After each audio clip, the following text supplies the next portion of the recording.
Real Country 1430 AM and 107.3 FM WRDN. Brian Winnikins. So we are at Commodity Classic in San Antonio.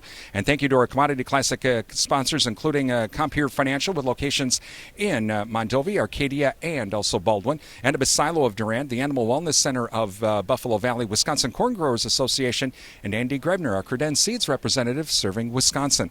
I am with Gregory Uri. He is the agronomist for Credenz Seeds. He's located in Illinois. And we're going to talk a little bit about what's been going on so far this planting season, or at least early on. And Greg, thank you for joining us. Well, last year was a challenging year, to say the least. Oh yes, last year was very challenging for pretty much the whole Midwest. A lot of rain during the spring caused us to be late planting, and then in the northern part of Illinois and Wisconsin, a lot of rain throughout the summer and even into the fall caused some challenges for harvest in places too. So. Yes, last year was one of the most challenging years that we've seen in a long, long time. So because of the wet weather from the fall, are we going to have a lot of issues we're going to have to think about here this spring? Well, I think that it depends on what kind of weather we have from here on out. But obviously, we didn't get a lot of field work done in the fall last year because everything was so late getting out, and by the time we got it out, it was either too wet or frozen by then. So there will be a lot of field work that probably needs to get done this spring that we kind of hope to get done in the fall. But if we can get a dry March and April, we can do a lot of things. So we'll just have to see.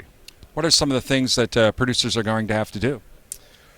Well, I think we need to understand. So we had some fallow acres or some prevent plant acres that can concern you depending upon how you manage those acres last year. If they were, if you kept them clean by tillage or by weed control and they were fallow, you can get some fallow ground syndrome. So you have to understand there is risk of that. So what it does, it causes some challenge from the biological standpoint.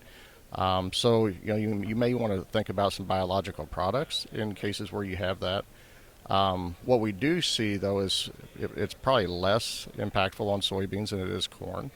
So that is an option there. But those would be the things I would watch out for if we had fallow ground. And for producers, obviously, to do a soil test now, it's probably a little bit too late. But if they couldn't do anything last year because it was too wet, should they at least give it a shot before they go ahead with their spring planting? Well, yeah, it depends on what nutrients you're looking at. I mean, if we had a lot of rainfall, it doesn't hurt to come back in. But if you didn't use your P and K, you probably didn't lose it. The bigger challenge, I think, from the fallow ground, like I said, would be the biological standpoint. It's hard on from an environmental standpoint for biological your microbes in the soil is more of an impact there. If you have your soil test, your nutrient levels up to where they need to be, I'm not saying you have to come back in with more fertilizer if you didn't have a crop there last year, but I think that'd probably be field by field recommendation. I hate to have a broad say one size fits all type of recommendation. So for this 2020 planting season, what are some of the new things that we can expect from Credenz? Well, we are excited. We have we're bringing in 43 new varieties this year that we're going to be launching.